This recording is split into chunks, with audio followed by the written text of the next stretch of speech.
Angie's going to lead us in the pledge. To the flag of the United States of America and to the republic for which it stands, one nation, under God, indivisible, with liberty and justice for all.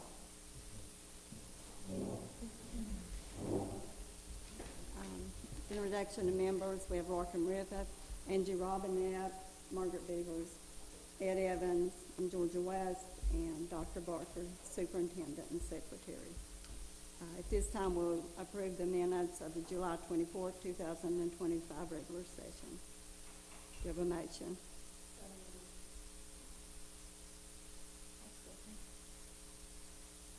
Do you have any questions, comments?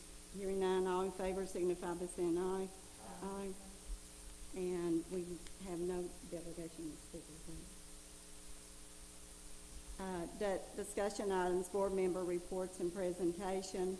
The first one is the strategic plan, consolidated plan. Amanda Payton, Assistant Superintendent.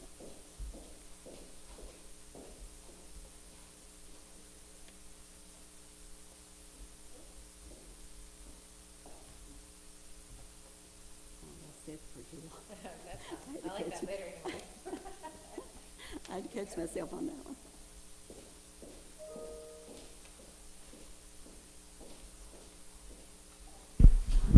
Thanks, Walt. All right, good evening. Thank you for having us. We wanted to do a double presentation. First, we'll go over the strategic plan. So I gave you a small brochure that has our information on it for our strategic plan for the upcoming school year. So if you take a look at it, we've made some changes on our strategic plan this year.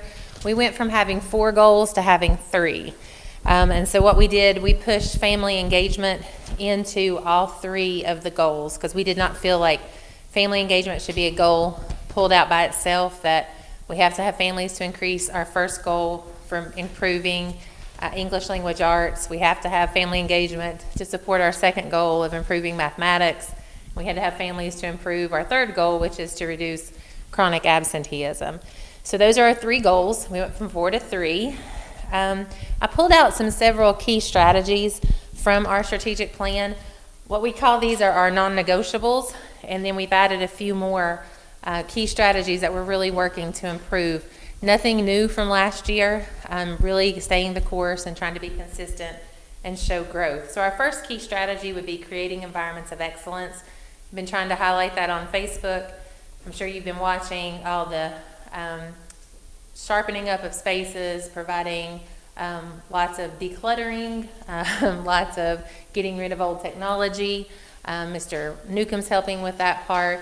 The principal is really looking at the front office areas, making those welcoming, get rid of the clutter, making sure that the signage and things are up to date. So that's all part of that creating environments of excellence all the way into the classrooms, and to making sure that our classroom environments are free of clutter, that they're visually stimulating, and so on.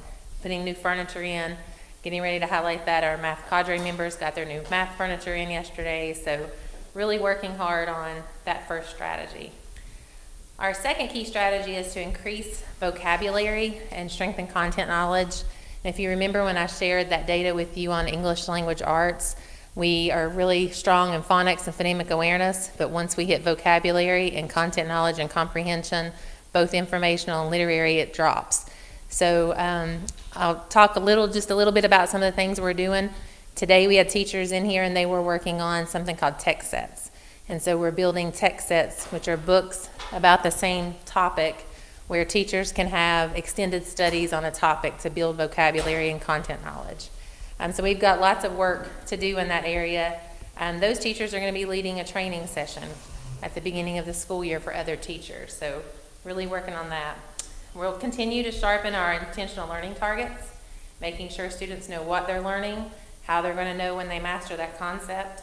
Strengthen relationships with everyone across the board, all stakeholders. We've had some PBIS training this summer. We have some more for secondary coming up. So really working hard on behaviors and then how to put strategies in place from pre-K all the way to grade 12 to support students. Reducing chronic absenteeism. I know Mr. Lester has talked with you about the strategies and ways in which we're working to try to reduce chronic absenteeism in the county. Building the science of reading instruction, building a math mindset, and then also engaging instruction in math. So we flooded Facebook this summer with all the math training. Just this week, we have math educators who chose to spend the week at a math academy at Mount View, a K through 5 group and a 6 through 12 group. So they're spending one solid week just focused on mathematics. Improving safety protocols, and then enhancing our CTE program. So Dr. Barker and I have worked together to get cosmetology going this year. That's a work in progress. It's taken the whole team from Mr. Chapman's group to working with the cosmetology board in Charleston, but trying to look at what programs can we add out there to enhance that program. If you look at the middle, I've just given you a list of the wraparound supports that we have going on in the district, because we know we can't just focus on the academic side. We have to focus on the whole child if we're going to make a difference. So everything from the home visiting program to clubs, to the esports program, to transition and keeping our community and schools facilitators, despite that funding dropping, just keeping on, trying to look at every dollar we can to hold on to the programs we put into place. So in the center, we always like to share with you professional development and all the initiatives that we have. It's important for us not to add on new things, to keep consistent with what we have and to keep supporting that. And with turnaround and Tanya, unfortunately, we lose teachers to other places, and they hate to see us, they hate to leave us. But we know that we do prepare teachers and staff members, and we give them what they need to be successful. So again, if you follow us on Facebook, you know we're constantly. I presented to the central office team yesterday. We had a page and a half of professional development that we've had over the summer. So we really believe in giving our people the tools they need to be successful.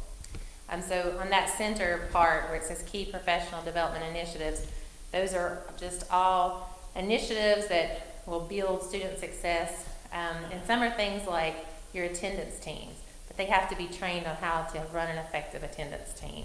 Our mentor-mentee program that Dr. Barker oversees, making sure teachers have someone that they can ask questions and they can lean on throughout their process of being a new teacher. APL classroom management. We had 42 teachers at the end of the year in May. We didn't stop in May. We held trainings in May, getting ready for the new year. So just always consistently trying to provide people with what they need. And then we updated our school changes over on the last page to reflect all the changes by adding Coalfield in and our new principal at the Career Technology Center. So that's just a little highlight on the strategic plan. The full plan, even though Dr. Barker and I have worked hard to reduce it so that it's not 40 pages long, it's still a hefty plan because we know we have a lot of work to do in the area of academic performance and to reducing chronic absenteeism.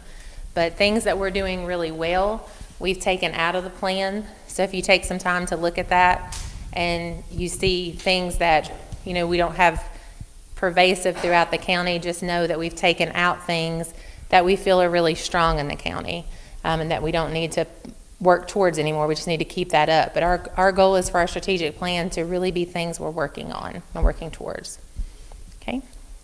Any questions? Just a comment. Okay. I was in a meeting with a teacher, and I think she needs something already.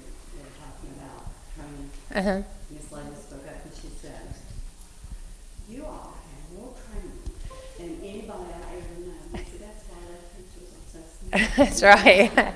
Yeah, I told someone last night, someone on Facebook said, with all the professional development your teachers have, they should be geniuses. And I was like, our students deserve the best. So we're going to continue to try to give them whatever they need. Well, thank you for sharing that, West.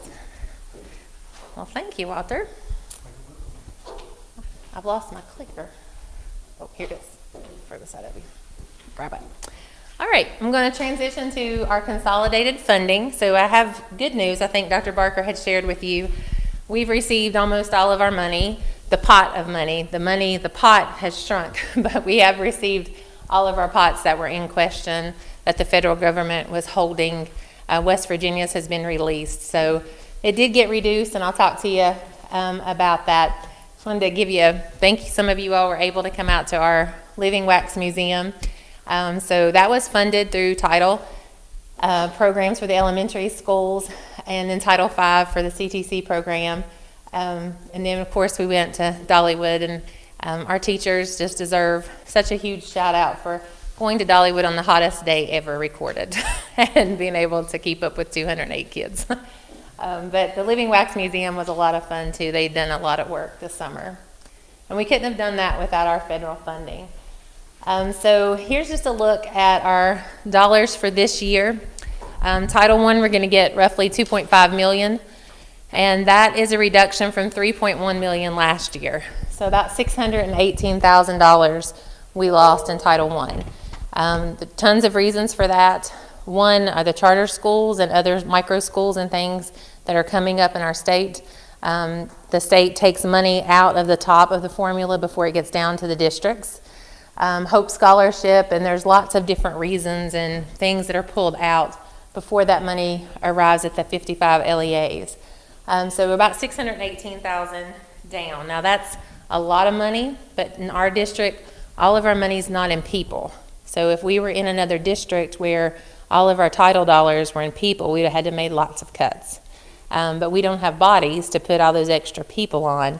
So our money, as we've talked about before in the past, it's in different places, such as professional development or in family engagement. Yes? Is that based upon enrollment? There's parts of it in the formula when it gets to us. Some of it's based on enrollment. But that's everything that comes off at the top is coming from the department, things that have been pulled out first. And then when they do our formula and what's left, that's what's based on enrollment. That's what Yeah. Title II, and I'll go over each program with you and just as a reminder of what those are. Our current funding is $169,000, almost $170,000. Last year we were at $212,000, so we lost about $42,000 in Title II. Title III, Dr. Barker doesn't have much money to start with for her English language learners. But this year we think that we're probably not going to get $1. So that's yet to be determined. We've not got the final allocation for that. Last year she received $81.22. So she'll probably get a cut of $81.22. Title IV, we received this year $195,000. Last year $284,000. So about $88,000 deduction. So a total deduction of $750,000 that Summer and I have to figure out what are those things that we can cut that's not going to be a huge hit to our students and to our staff.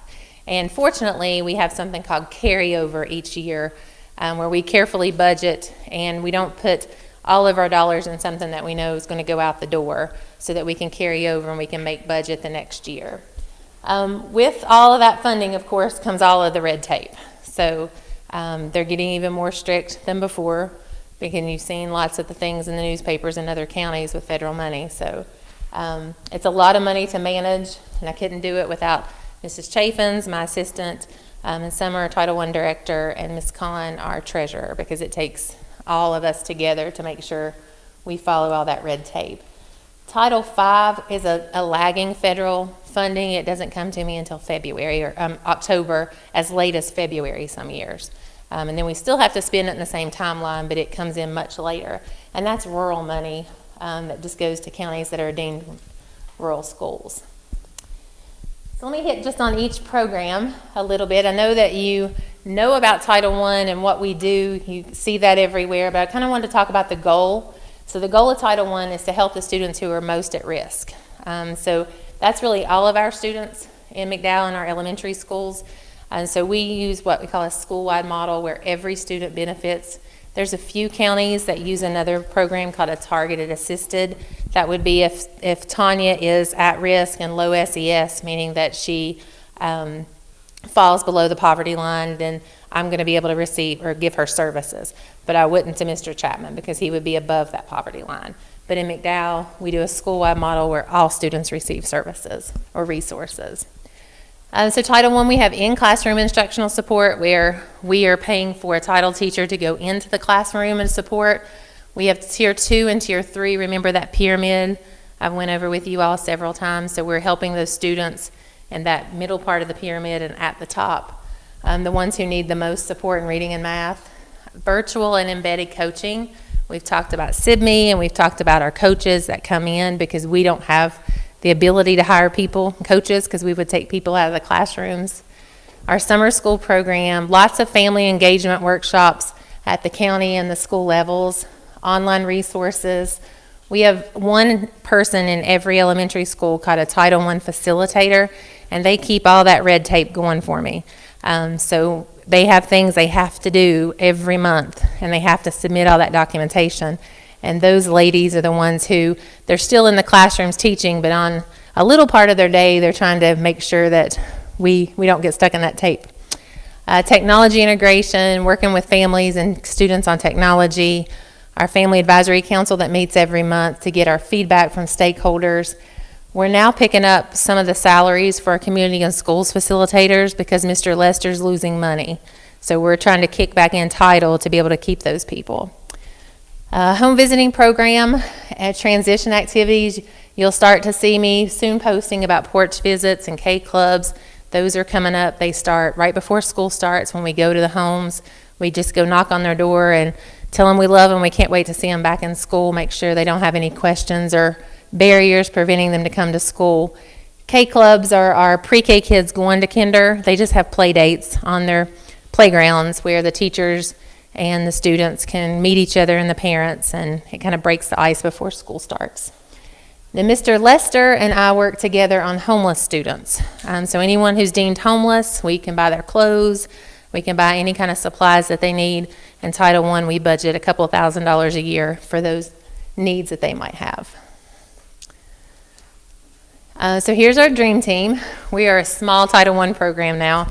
Remember when I started in Title, there was probably 30 people there. So we're very small, getting smaller by the minute. But the one real VIP would be Tara.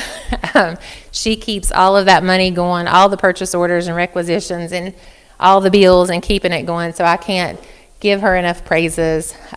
She really keeps us together. And we are just one piece of that Title I pie. All of the teachers in a Title I school, everyone's Title I. And so people think Title I are just those few people sitting at the table. But when a school is deemed a Title I school, everything inside of that school is part of the Title I program, and all the responsibilities fall on everyone. So next we'll talk about Title II. So you might not be as familiar with the other titles, but I wanted to make sure that I kind of gave you the big rocks. So Title II is all about building capacity, and we use those dollars to help our teachers and our principals and our other admin. So we do pay for part of Mr. Norris's, our technology integration coordinator's salary. County picks up some of the other part of his salary. Professional development, this is where the most chunk of our professional development comes from for the district. Title I can only pay for Title I school staff, but Title II can pay for anyone. So that's where a lot of our money comes from when you see all the workshops and things. So we pay for stipends and materials that we need for workshops, course costs, travel costs, any kind of registration fees when we send someone somewhere or we have people come here, and then any kind of meetings that they have at schools after hours, we can pay for those with Title II dollars. And then we do use some of the dollars here for like our iReady coach that I talked to you about that will be starting this year for math, and our reading coaches, our SIBME coaches that are virtual, and our ECATs. You know, we've got third grade teachers that are going to have an assistant teacher in their classroom this year, and that's a whole new mindset for third grade teachers.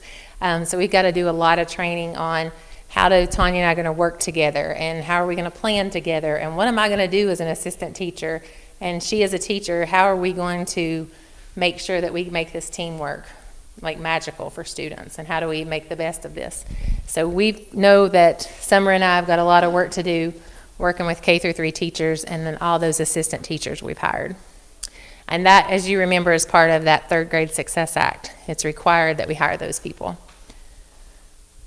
We'll skip Title III since Inga's probably not getting any money for her one ill child right now. So Title IV, there's 3 parts to Title IV. You have to use some money for well-rounded education, so anything beyond just reading and math, I can put in that bucket. We have to use part of that money for safe and healthy schools, and you have to put part of the money in technology. And so they watch how much money you put into each bucket. And I have to watch my spending and make sure that I hit the thresholds that I'm supposed to in each bucket. So their whole goal of that particular program is for the whole child.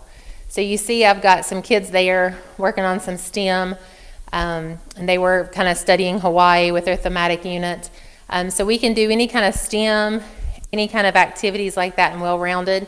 We put a lot of that in summer school for secondary.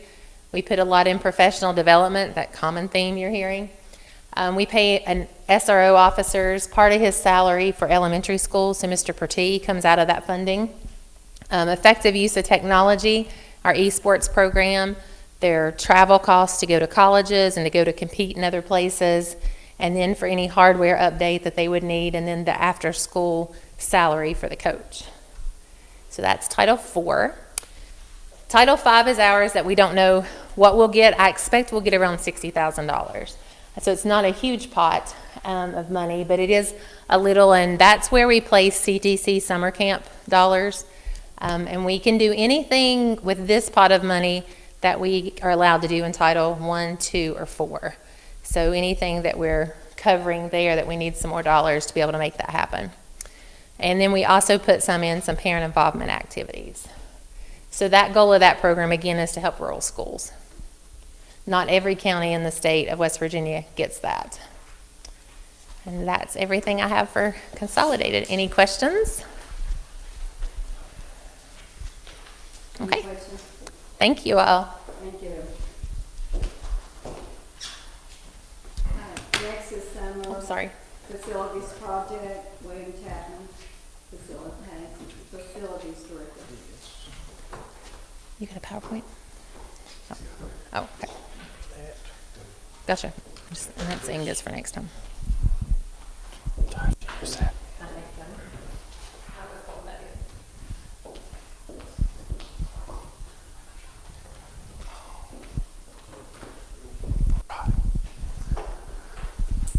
Good evening, board members. Dr. Barker wanted me to just come in today and just kind of update you guys on all the projects we have going on this summer. And I can tell you, we are running on fumes. There is no doubt. I've had 4 phone calls about the new school since I walked in here, so it is it's something constant. But first and foremost, some of our in-house projects that we have going on. We have quite a bit of renovation and installation of the cosmetology classroom and lab out at the CTC. So we started from scratch there. There was no space. We cleaned out a couple rooms, moved some teachers around. So we had a classroom and a lab that had to be separated, and all kinds of things that we've learned this summer as we've gone. So that's been a pretty major project. Had to rip old carpet up out of one room, get the glue up, strip it down, patch the walls and paint. You had to have a bathroom for the public inside that room, so we had to turn an old bathroom into a new bathroom, install ceiling and light fixtures. Epoxy coating on the floor for the classroom. We're installing the HVAC split units and cross ventilation because we learned that we had to have that in there. We had to update all the electrical installations to newer codes, and we had to have that inspected, and we had just a few minor things on the first inspection. We got those cleared up, and that gentleman came back and cleared us on that inspection.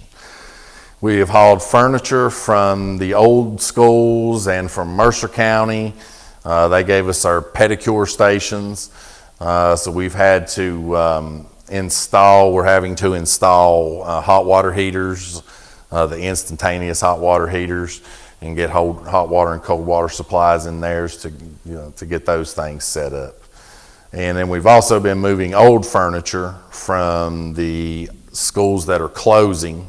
We say old furniture, but it's fairly new stuff from the closing schools, just to update some of the classroom furniture with the turnover. And the principal there, Miss Howington, she was appalled by the furniture that was in there for those kids. So we've been trying to utilize some of the extra movers that we had this summer to get some of that stuff done. Next, one of the projects that this has been a kind of an ongoing project for a couple of years we've been trying to get done. But when we had the floods this spring, kind of blew out a lot of our work that we had ongoing. So we had to start, I won't say from scratch, but we had some pretty major repairs to do to the retaining wall that you can see that we installed under the bleachers. So when the state built that school and built those facilities, they just ran the asphalt up to the edge of the bleachers. Well, all the runoff that comes from behind the building over time eroded all of that, and it was falling in down the hillside. So we had to build a retaining wall. And then when the floods came this spring, it really showed us where the heavy runoff goes, and it blew our wall out in places. So we've had to go back and add some bigger drain boxes. Now we have the trench drain in, and we are almost ready to pour concrete. But that has been a major undertaking there. So we're hoping next week to pour concrete. Another one of the in-house projects. So if you know, Mount View Middle School was one of the last schools that really did not have a secure fishbowl type entrance. So we looked at several avenues and had our architects and engineers estimate out what it would cost for us to have that installed over there, and we came up with a couple plans and ideas. But instead of doing that, we just decided to move all the administration to the high school side and utilize that high school entrance, which is the secure entrance, to funnel all the public traffic through every day. So in doing that, we had some renovations and some move arounds, some extensions that we had to do over there. Had to blow out a conference room wall, add a conference room wall, adding a small office for the SRO so that he could be over there on that side where all the people would be coming in and out. Flooring, lighting, ceilings, all kinds of stuff. And there's just a few. So that's the old conference room there. If you see, we put an extension out there and opened this office up. And this is what we call the old popcorn room. Anybody that knows where the old popcorn room was, that's we're putting in a little place there to put the SRO in there so he can be over on that side with all the admin. These are not in-house projects, though they are in-house projects and out-of-house projects. But the FEMA projects that we have from the flood that are still ongoing, and we meet with them about once a week and every couple weeks on site. So, of course, the Riverview football field, everybody, you've seen pictures of that, I'm sure. That's been done. The turf has been replaced and it's complete. I think yesterday they got to practice on it for the first time, so that was good. The bus garage down to the bottom of the hill and the maintenance shops, finally got all of that done, and all the, we had to tear all of that out and redo all those offices, especially toward the center of the building. So that's pretty much done. FEMA's costed that out, and we've sent in invoices in, so that's pretty much going to be a dollar for dollar project there as far as reimbursement goes. We are still working on replacing the storm drain down there that got plugged and blew out. The costing that FEMA and the CRC is doing for that is not coming in exactly where we need it to be. So we met with them the other day on that, and we're trying to get some more information and some little bit better estimates to try to get that funding up for that. The costing for the south side football field to be regraded and put all that fence back, that's pretty much done and in line with where we think that may fall in. And then the Phoenix Center, that was not a FEMA project, that's an insurance project, and we are almost ready to put that one out for bid too. But the funding looks pretty solid for it as well. And there's a picture of the new turf. That's all of that. So I didn't add Coalfield on because there were way too many things to add for it. But we had a progress meeting there today. Of course, we're there every day. It's an all day, every day kind of deal now. We're really getting close to finishing up. Stressed urgency today to all the subcontractors. Furniture is going to start being moved in, or what's left. We already have a lot of furniture stored in some of the rooms that were prepared already. But the rest of the furniture will be delivered starting next Wednesday. And so when they come next Wednesday to start doing that, they'll actually be placing the furniture in the rooms where it goes. So that's going to be the permanent setting for that. Punch listing, I was punch listing till 3 o'clock over there today.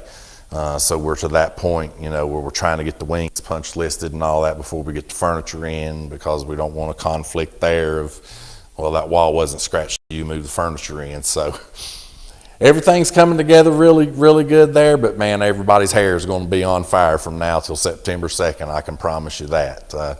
You'll see, if you drive by here every day, you'll see little things. Like today, the landscaping is getting done in the front of the building. Asphalt, we got finished up toward the end of last week. So parking lot lights, cameras in the parking lots. Every day you'll see, externally, you'll see just a little bit of something that got added.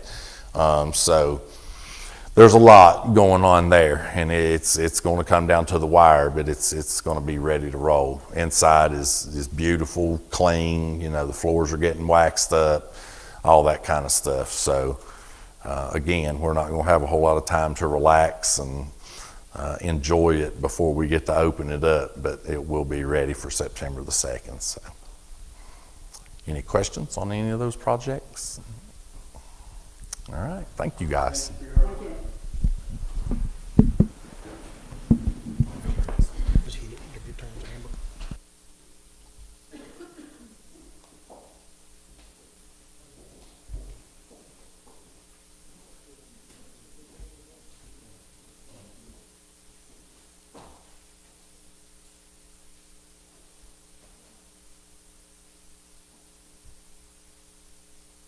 You're done number 3 now, Barker. Okay. It's the board did a disposition for disposal of Campbell and Welch Elementary School buildings.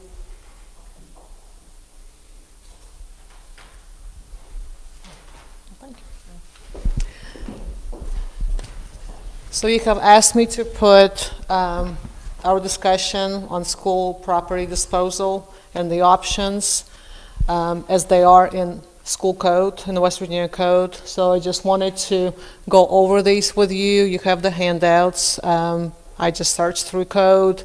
I gave you the references as well as the verbiage from the code for you to review at home if you need to. So today we are not making any decisions. I'm just giving you information on what your options are as a school board.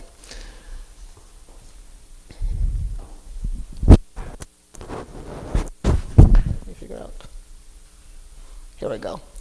So the 2 code sections that we have to look at when we think about the disposal of the property is West Virginia Code 18-5-7, which talks about the sale of school property at a public auction, rights of grantor of lands in rural communities, oil and gas leases, disposition of proceeds, and lease of school property.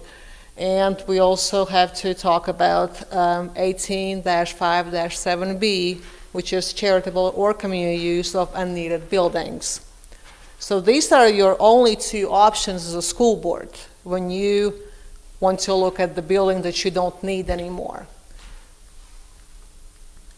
If I can get my clicker to work.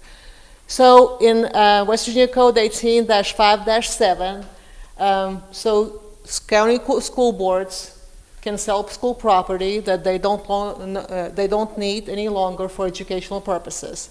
So these sales are subject to specific regulations. So it's not just you can put something up on Facebook or you have to follow specific rules for the sale.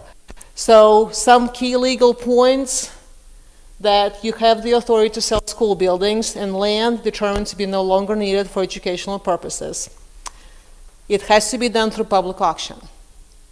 So you have to put those sales up at the public auction after proper notice and on terms set by the board, and sell it to the highest responsible bidder. So you can set minimum acceptable price.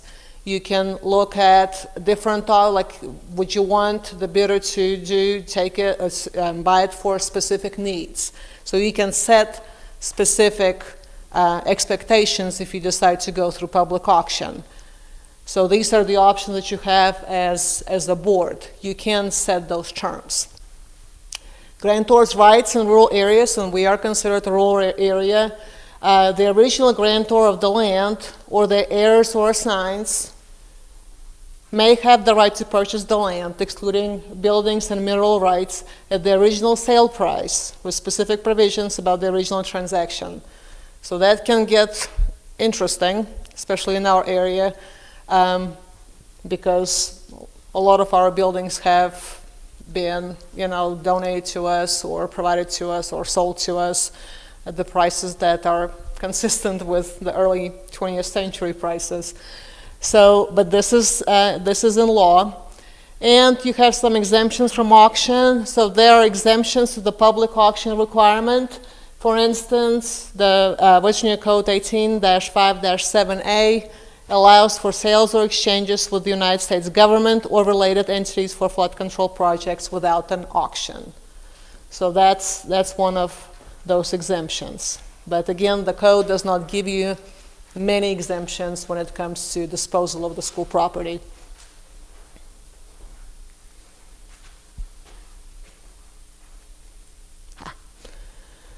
So just again, giving you more details on a sale. So in the code, it has a phrase on such terms as it orders. So it's kind of a broad language, but it lets you establish different conditions. So that's when you would come at the board, you would look at sale prices of the property in a county. You would look at different uses of different business properties in a county to determine the price, determine how you would want to dispose of it. So that's why you have this broad term in the law. It also defines highest responsible bidder. It has to be sold to the highest responsible bidder, and pretty much that implies that you can set a floor price, a minimum bid, and then award the property to the highest bid that meets or exceeds that floor. Of course, we have to make sure that the bidder actually has the money and is able to pay. But you also reserve the right to reject bids. So it's also in law. You have the right to reserve regardless of the amount offered. So it just kind of helps you have that additional layer over the sale control. So this is pretty much everything that concerns the sale of the unneeded building. It has to go through the public auction.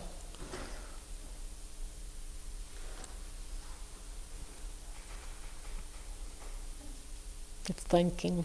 Excuse me. Yeah.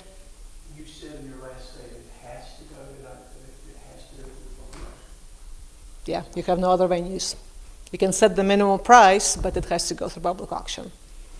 The way our legal was saying, you can go and start and say that we're going to auction it off on the steps of the courthouse, but you cannot really have any other sale website that you can use for that purpose. Okay.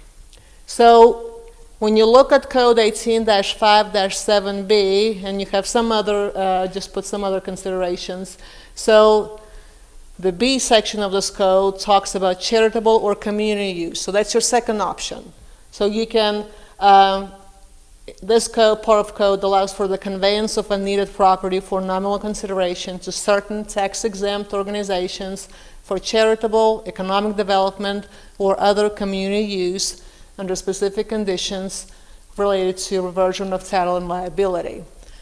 So when I was checking with our legal, there are some differences in the reversion clause. So when you donate, for example, to 501(c)(3)s, that 5-year reversion clause applies. So if the building has not been used for 5 years, then it comes back to us, so we have to deal with the building again. So if you donated to some governmental organizations, then that reversion clause does not apply. So there are some of the differences in the reversion clauses. But you also, as board members, and it becomes big, you have to think about ethical considerations, because 6B-2-5D1 restricts public officials or their immediate family from having more than a limited interest in public contracts or which they have authority and control. And it extends to the sales and purchases of the property. So I don't think anybody will have their family, trying to buy the property, but I just think it's prudent for us to put this in because, as you know, there are a lot of ethical issues going on these days, and many of the counties that you have seen, put under state of emergency by the state board, there are some ethical issues coming from those circumstance reviews. So I wanted to give you these options. So you have, again, two. You can sell through public auction, or you can convey the property to some tax-exempt organizations. So today I just wanted to give you this venue to discuss as a board, because really you don't have any other venues to come up to some sort of guidance for me, because we cannot discuss it in a closed circuit. It's an open forum. So this is now time for you to think about what venues would you like for me to pursue. Would you like for us to look into, with legal, into the conveyance, or do you want to look at the sale? Because those will be two different processes, and it takes time to look, like even for the sale or conveyance, the deeds, there's tons of work that we have to dig out and then give it to our legal. So again, like I told you before, last time, Caulfield is going to be opening September 2nd. So you'll have the buildings vacant.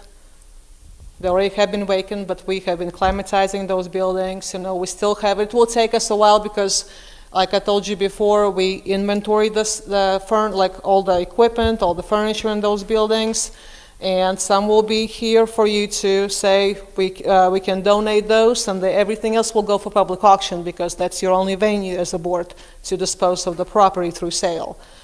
So it will take a bit, but we still need to make sure you have plans for those buildings, because I need to remind you how much we were paying for Sandy River upkeep. And it was quite a pretty penny, and in this day and age, we just cannot afford to keep paying for the buildings for quite a while. So now I'm just giving the floor to you all so that you can start that discussion. We have had two groups approach us, one of them groups sitting here today, about giving the building at Kimball to them. And that's why I asked the question to you a moment ago, and you said our option was to sell it or auction it off. And then on the first page there, the two code sections that you're citing, charitable or community use of unneeded buildings. So I guess I'm confused. Are both of those at our disposal? If we want to give the building? Yes, you can either give it or sell it. Okay. That's my But the question. only way you can give it is through public auction. Because if you were a business and you wanted to dispose of your building, you could go there, different auction sites that you could go through. Like you as board members don't have that wide array of options. You can only go through the public auction venue to sell something. So you have to set the rules and notices. It has to be publicized in a certain manner. So there are just different rules, but it results in a public auction. But you can donate. So these are your two options. Okay. Sell or convey. Has there been interest from anybody else besides Kimball, Council Southern Mountains, and Welch? No, these are in every single entity that approached, which was the City of Welch, City of Kimball, Council of Southern Mountains. Those are the only ones that approached me, and of course, I provided their letters, and they came and presented to you.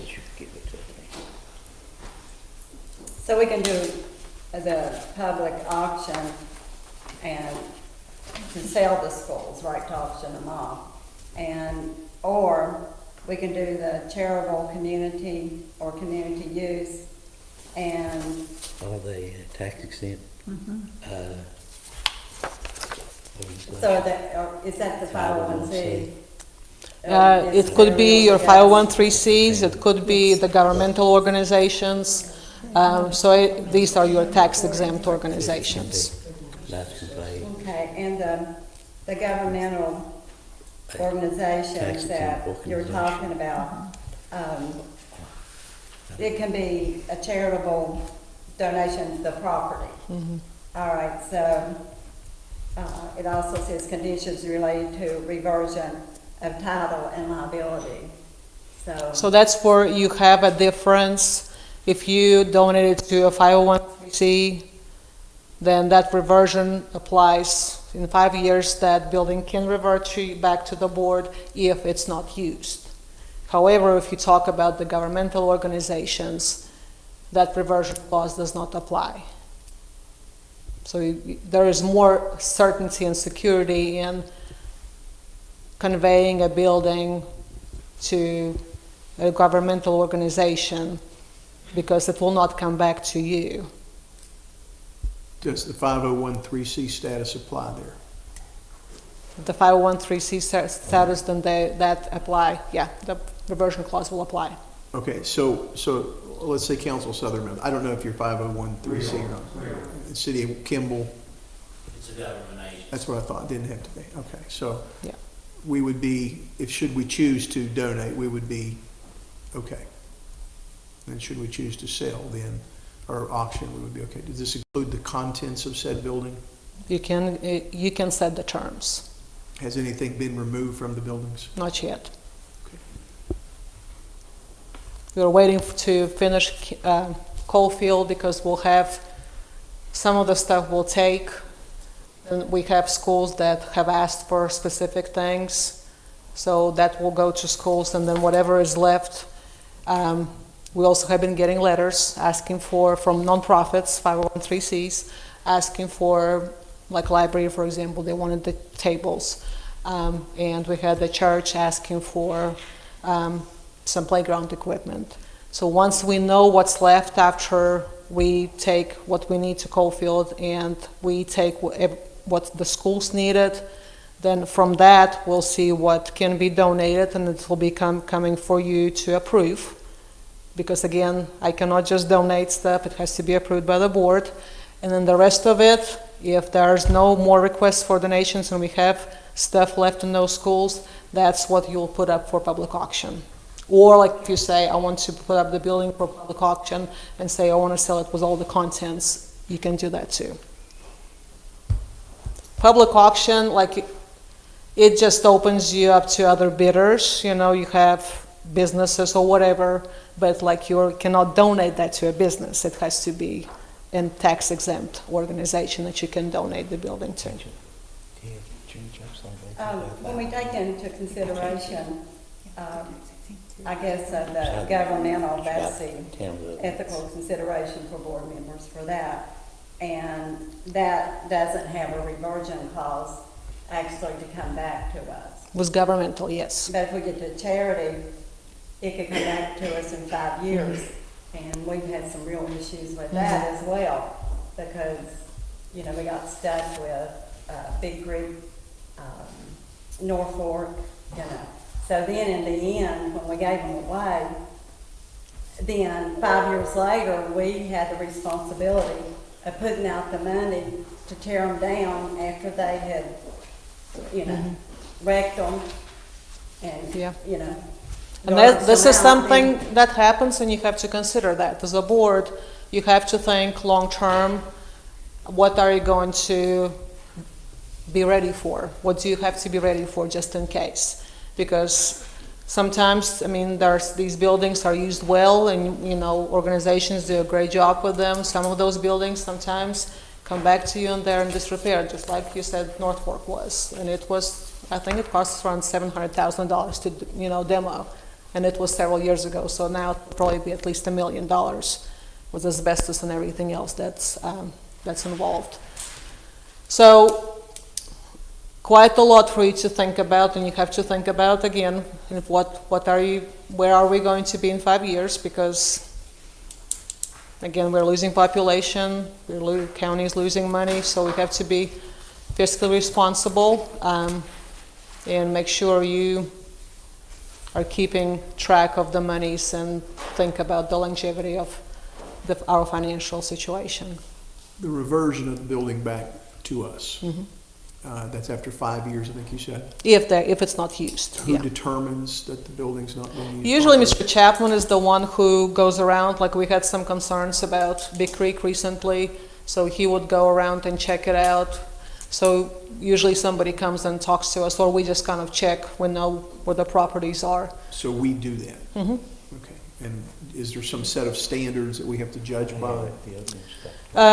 Yeah, if the building is in disrepair, or if it's not being used for a while, so Mr. Chapman has some of those check-offs, and he looks at that. And of course, at every step of the way, we involve our legal. We work with Bowles Rice. Mark D'Antoni is our contact for this kind of work. So anything that you decide, the next step will be for me to seek legal advice and make sure all of our ducks are in a row. Just talking about the terms of a public auction for the schools, if we do a public auction and they don't use it for 5 years, we're not responsible to have $700,000 set aside just in case you don't take it. If you sell it, you sell it. It's not your property Yeah. anymore. So that is something to consider too, compared to charitable, just because we've got burned, and still, we have, part of the, probably Big Creek, I don't know. Yeah. If we're still, we still Yeah, have there is, that. it's still touch and go. Yeah, Big Creek So, Gym, yeah.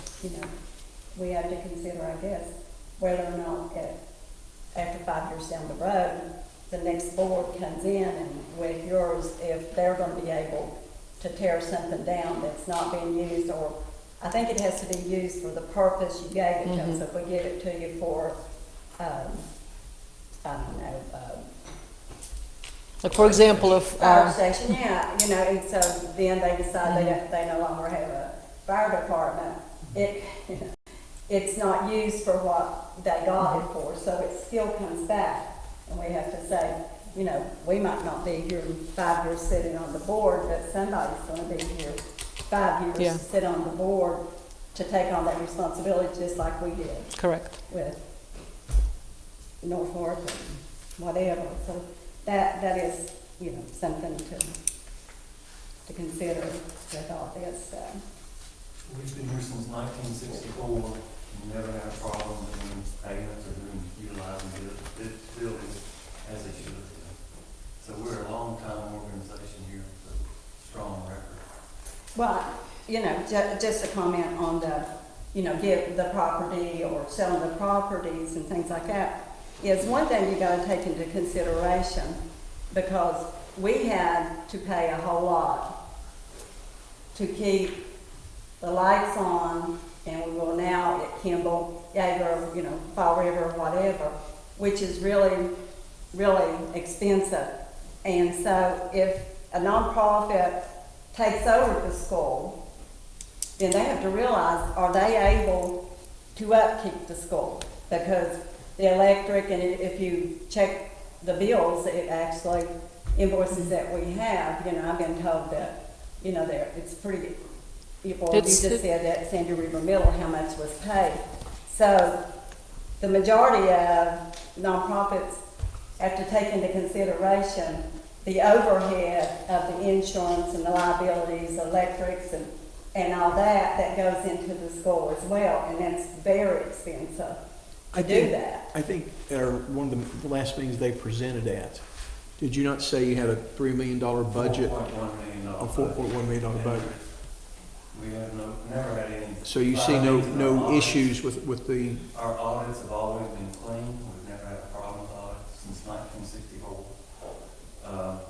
We have a perfectly good record and have ample resources at this time. your budget, how does it fund it? Where do you get this money from? Primarily, our biggest program is Title 19 waiver, Yeah. Medicaid billing that we do. Disabled So you expect billing. income in the future too? Oh, absolutely. And there's several hundred on the waiting list for that program that are still eligible for that we could add. So our level of funding could, make a lot. In the situation of the city, how does that work with you guys? Are you able to? It would become part of the general revenue of the city. I think the intent, and I just came to see if there was any questions I can answer, because Adam got called away this afternoon. They had a death of an employee up there at the state, so he had to leave. But I think the intent was for, if the building were to be conveyed to the city work with the council to sublease, or however they're going to do that part of the building. And the city's looking at moving the city offices and then renovating part of it to put other types of facilities in.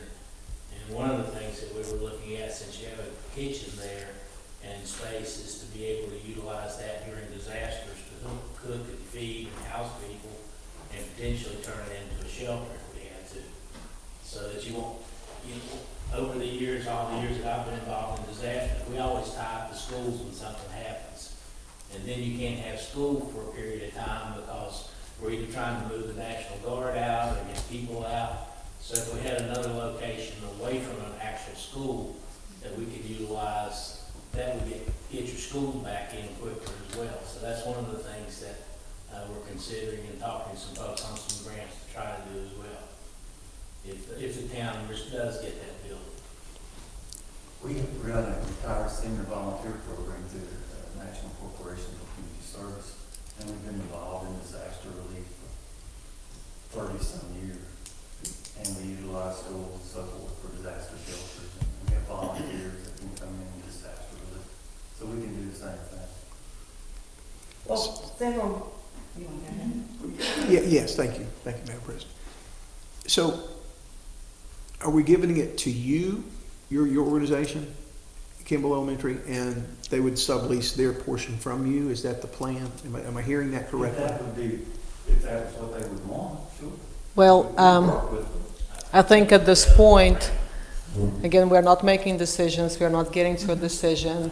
That would be something that, if you say, generally, this is what we would like to explore, then what I'll do, we'll have to get with our legal, and then we'll have to, again, have another discussion meeting where you would make that decision, and then it would lead to the logistics of, you can determine this is how we want to, if we decide to go with conveyance, then you as the board determine this is how we would like those terms to be, and then we can go to our legal and see what can be done.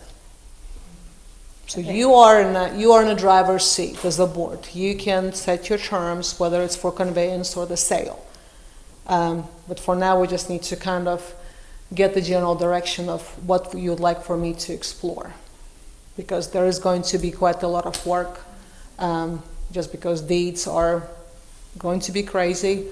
But I just wanted to start that conversation. We just don't want to get into a situation where we want to discuss the possible outcome or logistics at this point. The consideration, I know that several years ago when Big Creek High School closed. Sure. And it was before your time. That what happened was the prosecuting attorney actually sent a letter to the mayor, Hatcher at the time, to say, if you got this school, can you show where you're going to be able to support the school and, fix the roof or whatever it was. I think they actually wanted us to do it, then give it to them or something. But, he wrote a letter back to say, we can't do that. We do not have the finances to take on that school, even though they wanted it. But, And that's your right as a board to do, to make sure, just like with a sale, you want to make sure that highest bidder is the highest responsible bidder, then you can, as a board, say this could be a condition that we need to make sure, just again trying to kind of build to the point that we don't want the reversion clause to be in effect, right? Because we don't want to deal with the building, because if that has not been in a use, if it has not been climatized, it is going to be a lot of trouble. So how do you as a board, even if you when you decide, if you decide to convey, you can set your terms and make sure the conveyance is to the entities that can actually support long-term that building. Yeah. So that's, you can absolutely can do that. Yeah, 'cause probably a lot of them would serve as reversion clauses back to the coal mining area people. Yeah, it gets interesting. On the hillside with the brick left, and that's all, they're sitting there.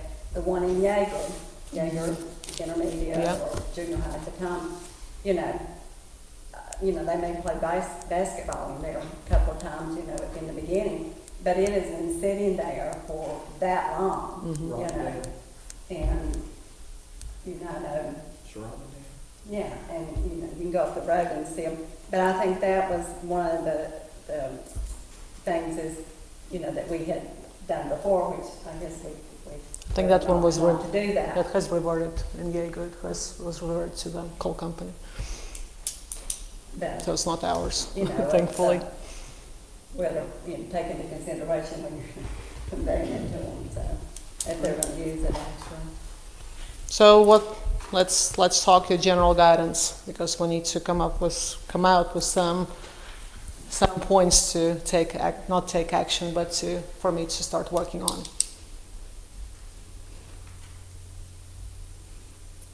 Can they financially, take care of it, So If we- do you want me to reach out to everybody who has asked for the buildings and send them a letter asking to see what their financial commitment would be, if they can handle it? Absolutely. Okay? I'm just trying to think if I had any more questions about it. Nothing seems to come to mind. I think I've covered everything I would want to know, but just a matter of making sure that if we do convey, that the reversion clause doesn't come back to bite us. Yeah. And that's a lot to think about. A lot of things to mull over. You have to think again, we are not living in a county where money is just coming in all the time. Like, we have to be frugal and thoughtful, so you have to think long term. And like, when I leave, I want to leave this county in a better financial standing position than when I just came. And I know you all want to do the same thing for the future board members, because you don't want somebody to come in and start picking up the pieces of falling apart county. So I really appreciate you being really thoughtful and critical about this. It's a big step, it's a big decision. So what I'll do next, we'll talk to legal, we'll send the letters, and we'll just ask those organizations that came and asked for the buildings to present some sort of a financial statement to you with just their long-term goals that would ensure that these buildings would be kept up. And I'll also talk to Mr. Chapman. I'll just kind of see what will run us, how much we spend on insurance and utilities, so that you would know exactly this is how much it's costing us. That was a question I was going to ask you. We provide them with whatever numbers we're currently using. Yep. I think it'd be, I don't know if I can say this, like, too, like, we know Kimball needs a roof, like, to be able to talk about those 2 points that we already know about as part of the closure. We get that in there. Yeah, so we'll just put that in, because for Welsh and Kimball, they're older buildings, they have been kept up in good shape, but there are still some things that, if you do convey, these organizations need to know that this might be on their repair list, and it might be an extra expense. Okay. Well, the other thing is, if the one thing that prevented us from doing a roof is because we couldn't do that because we were getting ready to close it. Mm-hmm. So that was the consideration before, is that, we knew that we were closing Kimball, so we couldn't go up and put a new roof on it and spend all that money knowing it, it's going to close next year or whatever. So there is a lot of expenses you know, and I think, and taking into consideration that, you know, we might go ahead and give it now, but we're committing the board members down the road for 5 years from now. We're committing them to have the money to tear down, and these are big buildings, you know, I mean, Big Creek was tore down, but it burnt down too, but, Yeah, you know, it was a Remember much the day. smaller school than the ones we have now. yeah. So what I'll do, then I will contact our legal. I will also work with Mr. Chapman to get the utility bill, outlines what it costs us in insurance and liability to keep up with our buildings. Any projects that we kind of have not done that would need to be done. So, and then I will work with legal to draft the letter, and I will send that letter to all 3 interested organizations. And once I get the responses, then I will, again, we'll have that discussion again. I will bring those documents to you so that you could look as a board, and then we will start making further decisions. Do you anticipate this happening in the next board meeting, or would they be more time? Probably a month, That's give what me a I'm thinking, month, yeah, because more time. it will take, with legal, they take time to draft it, and I appreciate them being, you know, cognizant of details and everything else that they need to be on the lookout for. It could be let's just say the first meeting of September. I'll try to get that to you. All righty, sounds good, thank you. Ms. Garner? Yes. I have a question. Uh-huh. So if your board decides to bid them off, will that go for all 3 schools? Because I noticed on the agenda, Fall River wasn't mentioned. We are keeping Fall River, Oh, okay, so, because we have plans to actually relocate our CTC to Fall River. So once we move Caulfield and get settled there, because we did some upkeep on Fall River because our CTC is falling apart. It's a very old building, and we do a lot to kind of upkeep that. But we would have to apply to a grant for SBA, the School Building Authority, to retrofit the elementary school to fit CTC. So that's our plan for Fall River, because they need better building, and it will help our Riverview kids to be at least a little bit closer to CTC than what they are now. Now they have to go, I think it's at least 45 to 50 minutes, in addition to an hour ride on some for some students. I think Larkin was asking about like the asbestos abatement for some of the older schools or something. I said Maybe that would probably. Yeah, that's what I will ask Mr. Chapman. I'm not sure, I don't want to give you false information, but I will make sure that he lets me know if there is any of this work that needs to be done. Welch probably, you know, but for an old building, yeah. So that's something to take into consideration, I guess, too. The next item on the agenda is the personnel agenda, and Tanya gave you addendum to that, and all of them that on there. You had a chance to take a look at it and entertain a motion to accept the personnel agenda. I'll make a motion. Second. Does anybody have any questions on that? Yes, ma'am. What is an options teacher? So we operate an options pathway program out of our Options CTC. pathway, okay. Yeah. So I just want to explain the reason for us posting an options teacher for probably 3 years, Tanya. Ms. Kennedy, Chastity Kennedy, was part-time options pathway, part-time adult basic ed teacher, because we did not have numbers to substantiate 2 full positions. This year, the State Department has closed 2 organizations, I think it was Catholic Charities and somebody else, I don't remember, that were providing adult basic ed to the residents of this county. So that resulted in a huge influx into Ms. Kennedy's program, and she just could not feasibly do 2 jobs. So we had to make her a full-time ABE teacher, and we had to post for options. We just had no choice, just circumstances outside of our control. All in favor signify by saying aye. Aye. The next is the volunteer agenda. We have a motion to approve. Motion to approve. I'll second. Okay, any discussion or questions?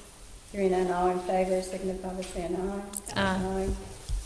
Next is the finance allowed and authorized payment of bills, budget revisions, invoices presented for payment are available in the finance office during normal business hours. Do we have a motion to approve? I'll make the motion.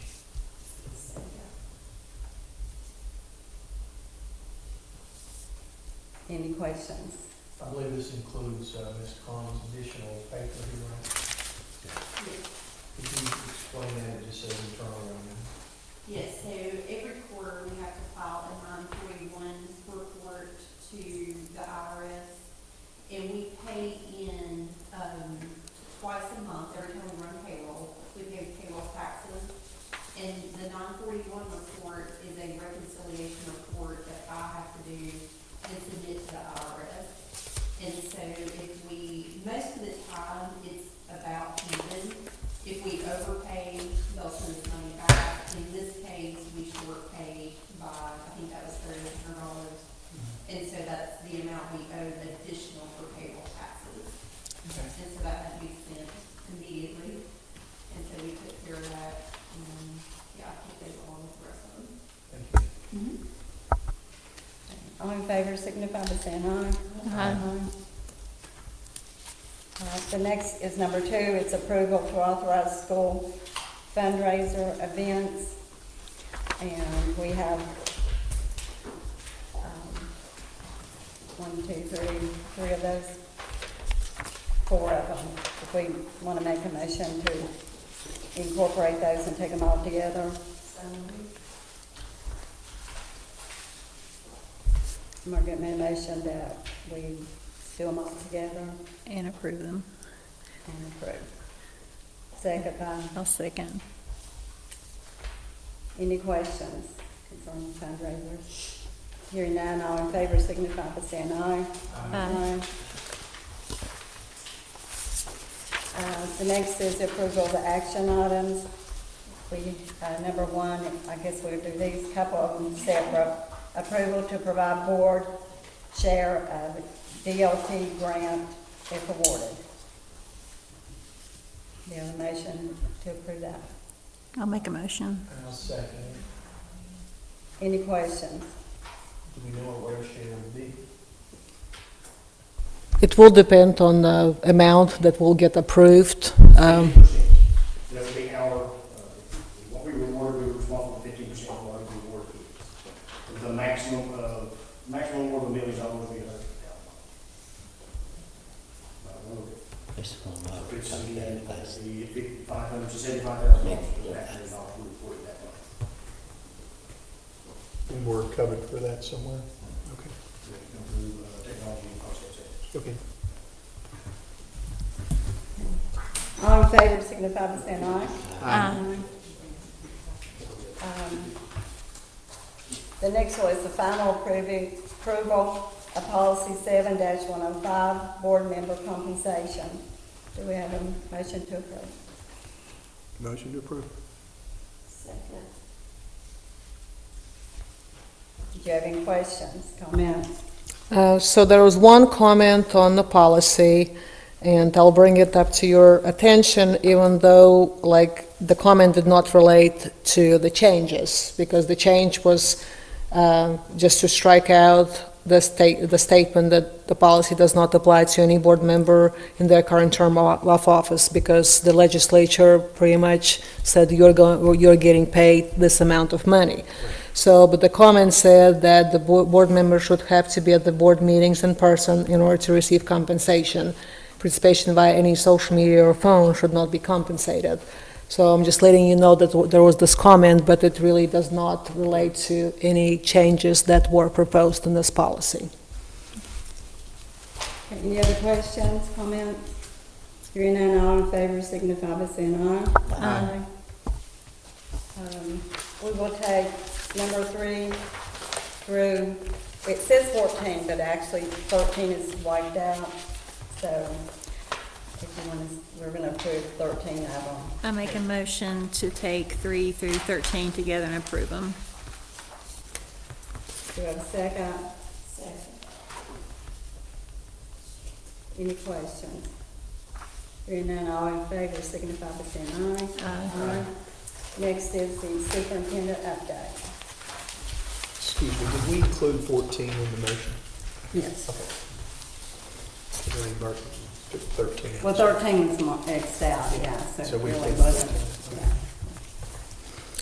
yeah. I have emailed you earlier about our safety conference. It's in Pipestem on August 13th through 15th, so it's next week. Have emailed you the agenda, so if you want to pop in, see what we are doing, you are more than welcome. We're actually going to just have tons of great sessions, and we'll have to spend time to make sure our crisis plans are up to date, our teachers are aware of the new safety initiatives. Thank you, Ms. Robinette, for helping us get presenters. So we'll have tons of great sessions. On August 18th and 19th, we have core knowledge training for the teachers, and they're just part of that, building the content knowledge and making sure our students build that background knowledge, which will result in better comprehension levels. General summative assessment data, as you know, we take SAT school day, we take general summative assessment, we take general alternate assessment in May, and schools know the raw numbers, and students this year, actually, we sent information to students so they could actually see their scores, but these scores are not available to public, including the board members. So State Department, what they do, they clean up those scores. They take out all the students who have been with us less than 135 days and make sure they include the alternate assessment scores, and you have the SAT scores. So they'll be presenting that to the state board on August 13th, and after that, they will release those scores publicly. So at the next board meeting on the 21st, I will do the presentation on those scores, but as soon as we have that, I will just alert you. I'll make sure you kind of see what we're looking at. Mr. Chapman has mentioned that we are still working with FEMA on different projects, and we just finished football field, and it was a $500,000 project that we had to make sure that we have the money. We did not. Thankfully, our frugal practices help us have that money in reserve so that we can take that money and make sure our students have the football field. We don't have to wait on anybody. The baseball field is one of our next projects.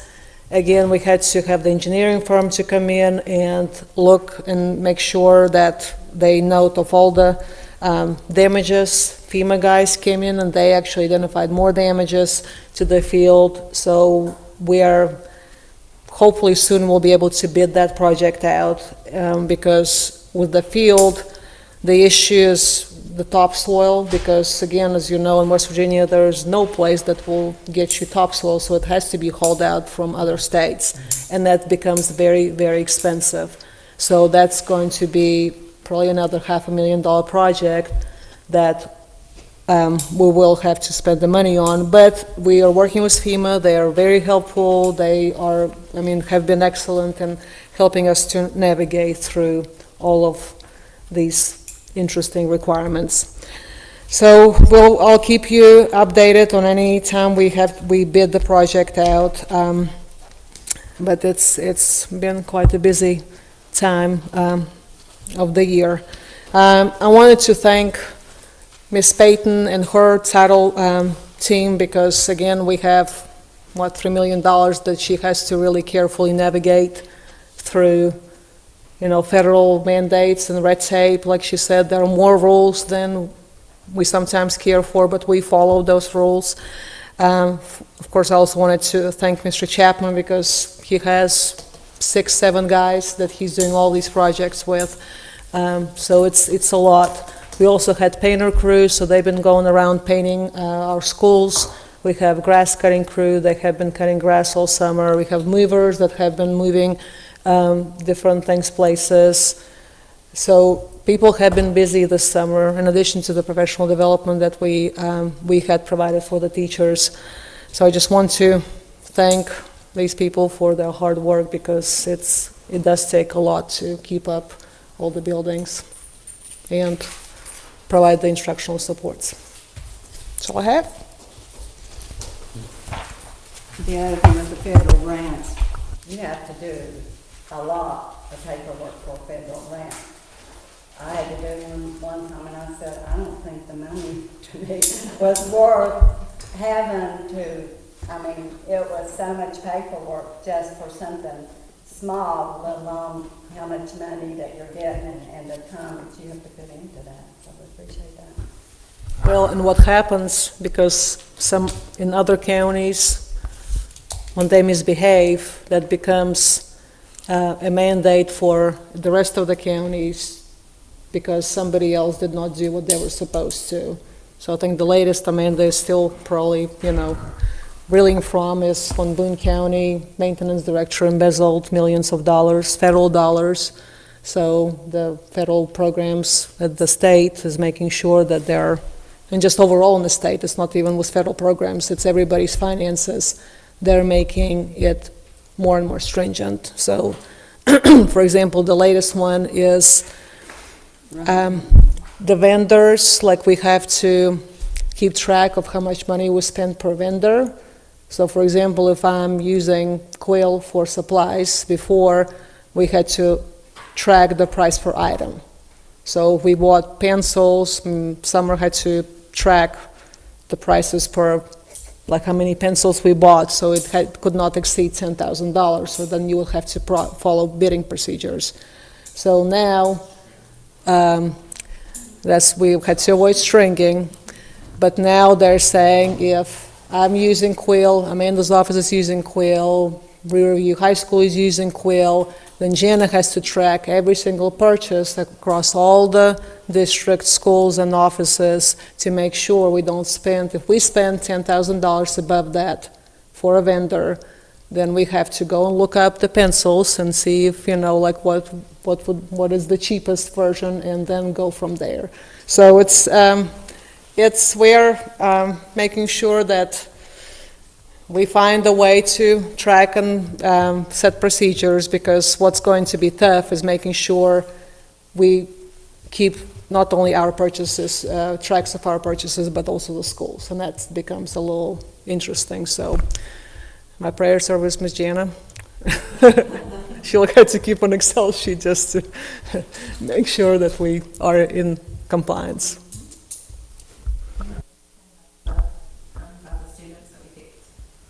You go ahead, Tom.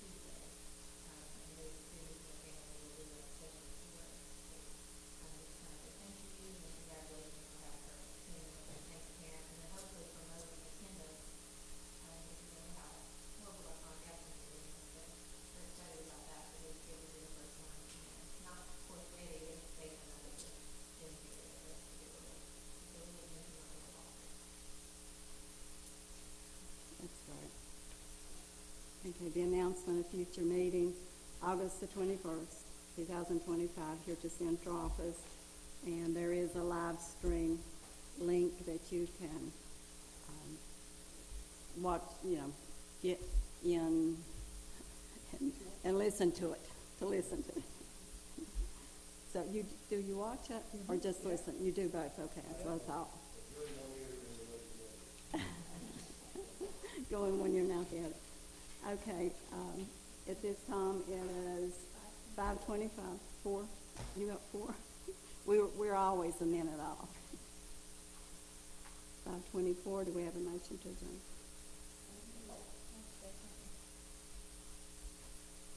All in favor signify by saying aye.